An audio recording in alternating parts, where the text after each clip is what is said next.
care if you make the economics libro dyan sa Huwag mo lang pakialaman yung Constitution. Sa provisions ng libro ng encyclopedia kung gusto mo.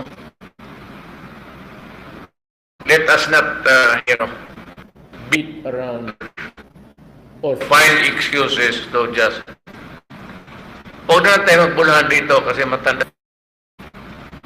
We've been long in dito sa gobyernong ito, tumanda tayo. Nakilala kita, naka-short pants ka pa lang. Sa badiya, kadabad-labad ka man sa asking questions. Sir,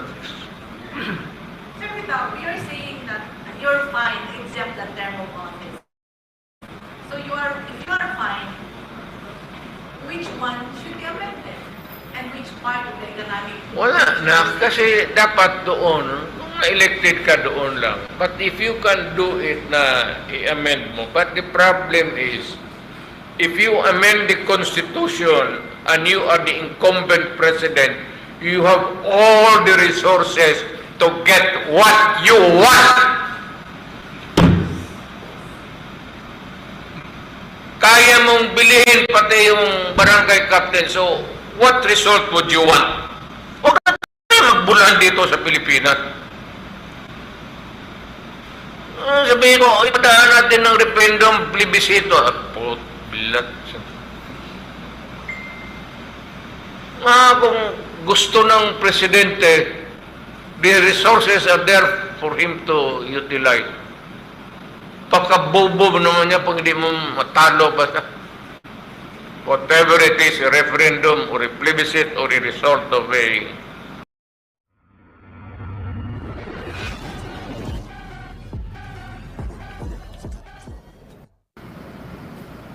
allowed to resign 6 months before, precisely to deter you from using the resources of government to fund your candidacy. Governor man, mayor, alam mo na, you will have a lot of advantage if you do that. Mahirap eh. Fair is fair. Wala naman tayong ano dyan, but this is the democracy. Rotation dapat. Now is the time for a Bicolano to be president. Maybe tomorrow from the southwestern part of Mindanao, which would be Zamboanga towards Pulo. I would even relish an Ifugao president.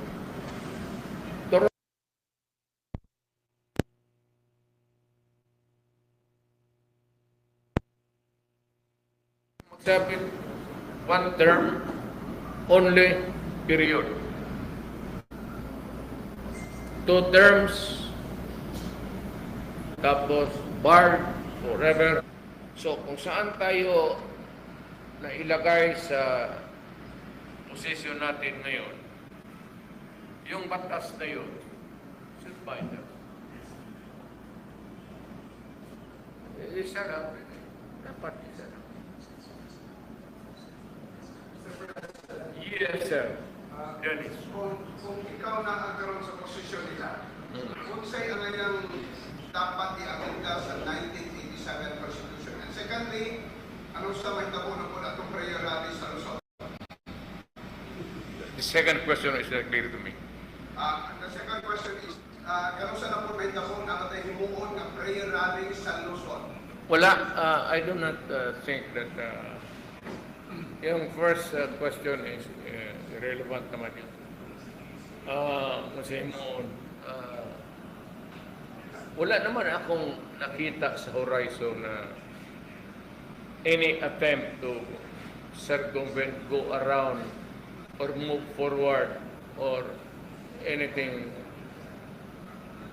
na hindi maganda. I just want to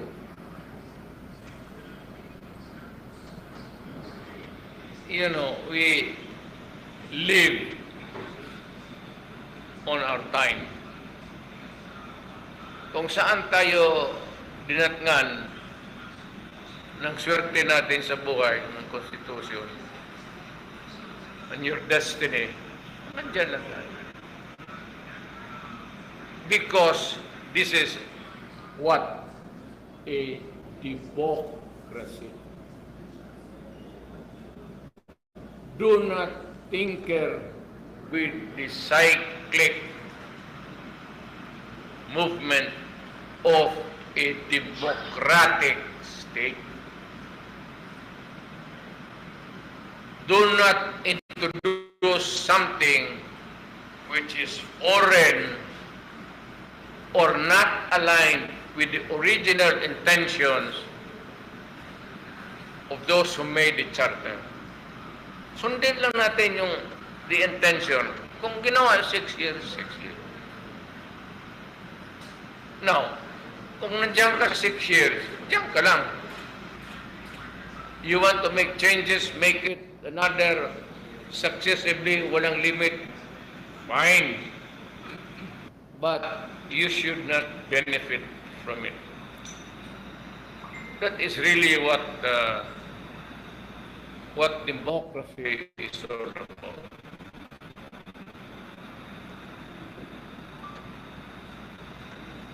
Yes, Kaduaya,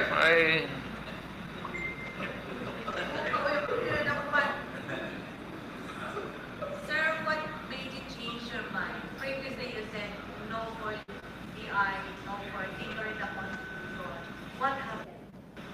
changed my mind. Yeah. I never changed my mind. Change of position. I never changed my position because there is only one position. Hindi naman ito kama. Ang ano doon is really, there is only a term limit of, I said, you should bind yourself to where you are or where you are placed. you are placed. At or is, I don't know which is the proper. So you don't want a president who really sets term of office. So same with the senators. Again, You don't want the president, a president, or any president. It's obvious. That's why the Constitution says one term only. So you do not have the privilege of being elected again. You just follow the intent ng gumawa ng ating Constitution. In other words, do not, I mean, Yeah. Good. Mayor, they are saying after the Cebu prayer rally, it changed a lot in terms of perspective, vis-a-vis ng initiative and constitutional discussion person. Why? no, I've always been a stickler to, you can, if there's a record of history of my public life stint in government, I've always been consistent. Ayaw ko yung, I never crave for any order than what is given to me by law at that time. Wala akong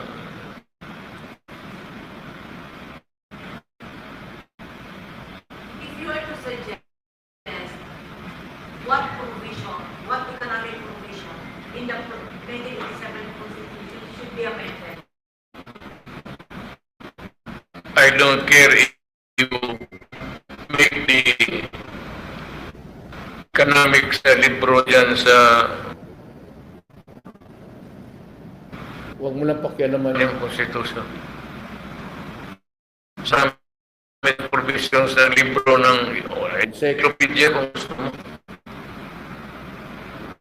Let us not, beat around or find excuses to just huwag na tayo magbulahan dito kasi matanda. We've been wrong in dito sa gobyernong ito, tumanda tayo. Nakilala kita, naka-short pants ka pa lang. Sa badiya, kadabad-labad ka man sa asking questions. Sir, you're saying that you're fine except the term of office. So if you are fine, which one should be amended? And which part of the economic... Wala na, kasi dapat doon, kung elected ka doon lang. But if you can do it na i-amend mo, but the problem is, if you amend the Constitution and you are the incumbent president, you have all the resources to get what you want. Kaya mong bilhin pati yung barangay captain. So, what result would you want? Huwag ka magbulaan dito sa Pilipinas. Sabihin ko, ipadaan natin ng referendum, plebiscito. Bilat. Kung gusto ng presidente, the resources are there for him to utilize. Pagkabobo naman niya pag hindi mo matalo basta. Whatever it is, a referendum or a plebiscite or a result of a votation or whatever. Are you saying that if you are going to amend, it's going to be a done deal because he's president? I am saying that it's not the time to make changes in the Constitution. The Constitution is good, very good, the best that we have ever produced. Do not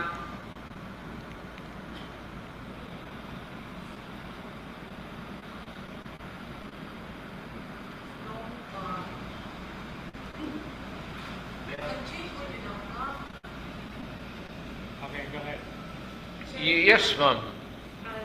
Ang imong kadibang imong anam gool mo magsigidong kadako ng yawa. Single message to Mr. Segurani, you mentioned na you will support for the changing of position as long as President Marcos will commit to the people that he will not run again. Is it a challenge or? No. It is reminder that even presently, you are not supposed to do it. What if Ayan na sinasabi ko. Well, bahala siya.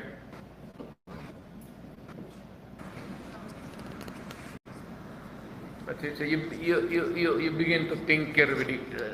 Yan ang sabi ko. Do not tinker with the Constitution. Don't. And it applies to all presidents. Don't. Especially prolonging your office there. Don't. Other amendments, fine.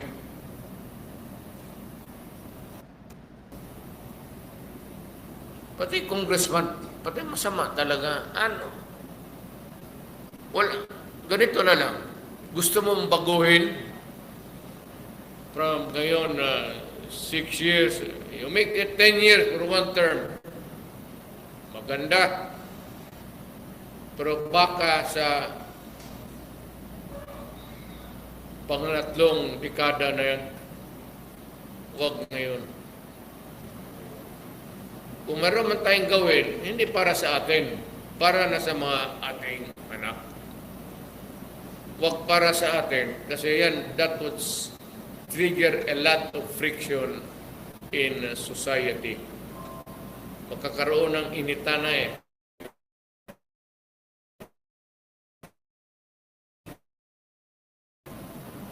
Sana kung kami lang mga politiko, you have to deal with the population, you have to deal with religion, kasi ang religion naman natin, you have to deal with the military, you have to deal with the police, you have to deal with the security guards, you have to deal with the CAFGO.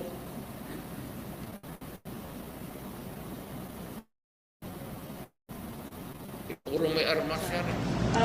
Could you give us a rate from 1 to 100 as to Correct. how many?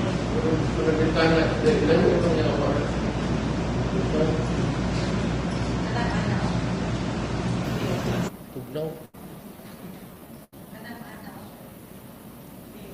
Nga tugnaw doon man na luspad na gani. Okay? Meron to? Sir, pwede niyo po mabigay yung rate niyo 1 to 100 yung support niyo po kay President Marcos when it comes to economic sanction? 100. If you are going to rate his presidency against that proposed Chacha, what grade will you give him? The proposal for what?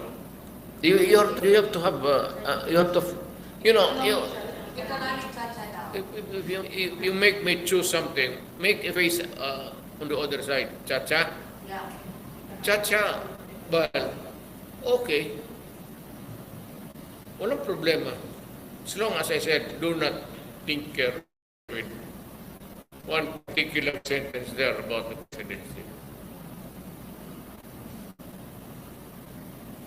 Yes, right.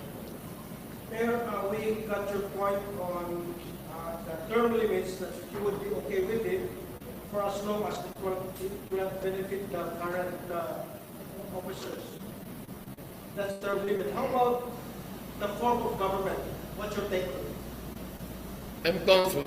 I'm comfortable with the presidential type of government natin ngayon. It's a Republican form of government, presidential type. Huwag na natin palitan kasi yan na yung naabutan ng lolo ko, naabutan ng apo ko. Huwag na natin yaga-yaga. Kung wala nang maibang putak kayo, kung wala na kayong ibang pag-isip, magpunta kayo doon sa likod ng bahay ninyo. Tignan ninyo kung walang tao doon. Ano ang gawin ninyo? Wala kung anong gusto mo. O kayo kung maubusan kayo ng ideas. Bakit mo iba? Ilang beses ba tayo mag-fix ng Constitution? Flawed one? Okay, we may change it. What else? What needs to be done? Something else? Good. But not the prolonging of the barangay captains, nor of the president. Not good. Kung meron man, i-apply yan.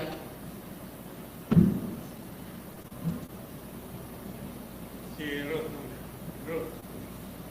Mayor, a resource, incumbent po sa allegation from a Senate resource person at the Senate inquiry alleging that you and Vice President Sara Duterte received a box of guns from Pastor Nakapagpigil. Kami magtanggap ng bill kay Pastor Kibuloy. Ako pa ba ang mag-deliver sa kanya ng kanyon bukas o machine gun? It's a very stupid proposition.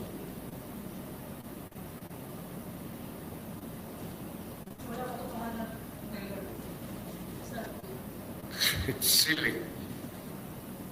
Bakit ba si Pastor mamigay ng baril sa akin? Saan siya magkuha? Kung magsabi siya wala siyang baril, bigyan ko siya. I am about almost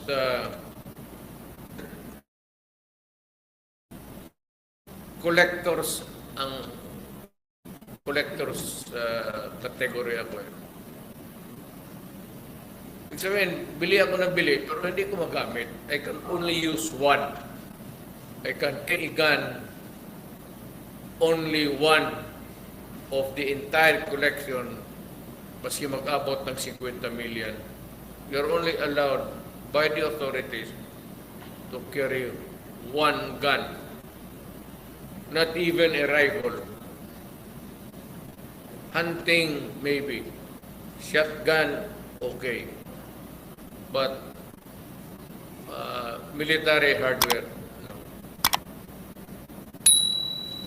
Wala nga ako eh. All that I had before was military, pero MR.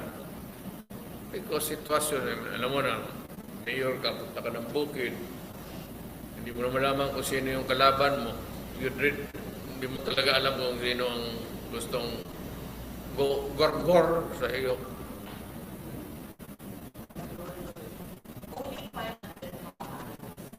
Ako? Wala eh. Collection. It constitutes private army already. Do you have one? Even if it's collection. Yes. Hindi ka collector kung iligwit na. Collector is collector. You collect and collect and collect. Hindi ito BIR. Collection ng firearms ito. Okay, Mayor, in line sa statement ni Pastor Rodrigo, line is Brett from the CIA, Senate CIA. Well, I could not really say that I can validate his statement independently, yung salita niya. But what I can say is that maybe somehow his life was in danger.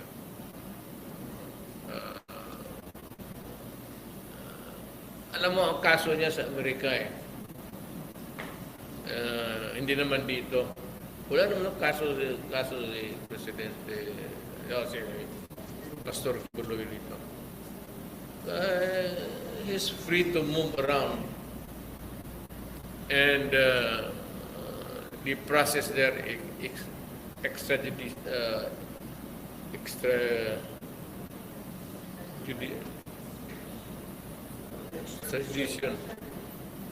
So, it's a long process. Hindi rendition with a military. Extradition. It's always a treaty. Willing siya mag-extradite, but hindi siya gusto extraction. Malit na kaso yan. America would not go into that. America would not waste its time violating a law. Instead of attending to the session of Senate, to lead to his arrest, is it possible pap-arrest ko na siya na hindi siya dumatano, nag-attend sa Senate hearing? Sino? Si Pastor Tibuloy. Pap-arrest ko siya kasi pinapainbitahan siya, isusunod na siya. If he doesn't really appear, pwede ba yun? Ay, pa-arrest ko siya. May I hear the word again? Pina-report siya sa Senate. Subina siya, subina. Will it lead to his arrest? Well, I'd like to ask you a question. What is the equivalent of the word subpoena? Combination. Oh, well, it's not an order. You cannot order an ordinary citizen like me to compel me to report to you. For what? If I don't want. Or if outside to the national interest that you should appear, we begin to question you, what is the significance of that interest? Kaya pastor yan, kung gusto niya, hindi. Kada so, makakikali sa Duterte. It could, because unreasonable refusal. So maybe the first is more like a subpoena of court. Same effect. It can compel your attendance. Pero ako naman, hindi niya, ang ayaw niya, ano mo gusto na kanya? Wala mo na nakita na of national interest yung Another topic na Mayor. Yes. Our PNP right now seems to be involved in a lot of cases the millions of pesos na yung nirap-out nila, yung planted, kinuha na more than 40 million of case involved sila ngayon. At marami pong crime na nangyayari dito. I've seen politicians po napakarami ng bodyguard dahil takot na takot ng tabaco. What is happening in our country today with regards to peace and order? well, national leadership should. Alam mo dito sa Pilipinas, wala naman talagang ambos araw-araw. Alam mo, pasikatan lang yan. Ako personally, I do not need. Pinipilit lang nila yung pulis sa akin eh. Pero ako, kung ako, I'd rather, if somebody has to die today, tonight, tomorrow, mas mabuti pa ako kasi matanda na kaysa mga pulis, may pamilya pa yan, may mga anak pa. What the heck about going around with so many bodyguards kung hambog mo lang yan? Para sa takot lang yan? All you need is a gun, maybe and 2 balls. Pag isa lang itlog mo, yan ang problema. O 3. Either isa or 3. May imbalance eh. 2, tama lang. Okay? Yeah. Mayor, you mentioned all ago na ang paaprobahan naman sa munisipyo is economic provision lang. Okay sa inyo. Granting, paaprobahan ka na sa Kongreso o iagin din sa munisipyo, suportahan ka rin mo kung kampanya pa ka napuruhan ang pag-ratifika sa economic provision. Come to think of it, you know what? Even if they will touch on everything there in the charter, yun sa Constitution, I will not mind. But make it progressive. Huwag lang mag-benefit tayo kami. Hindi na ako. Yung nakaupo ngayon. Huwag mong habain yung bituka mo. Gusto mo na a longer term for the next president would be good for this country, or there will be no limitations at all for as long as he remains to be a loyal and a good public servant. Wala man tayong problema na. Kung hindi naman santo, pero kung tao na matino na nakaupo dyan sa Malacanang, he can stay forever. Ang problema lang ganito,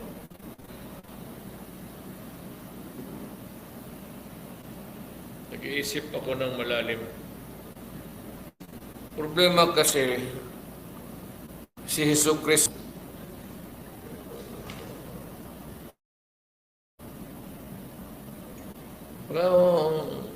gusto mo talaga matino dyan, Jesucristo yan. Kung tao yan, pandor dito, pandor dito. The temptation to make money here and there. At may command. Yan ang bantayan ninyo sa inyong inihalal na mga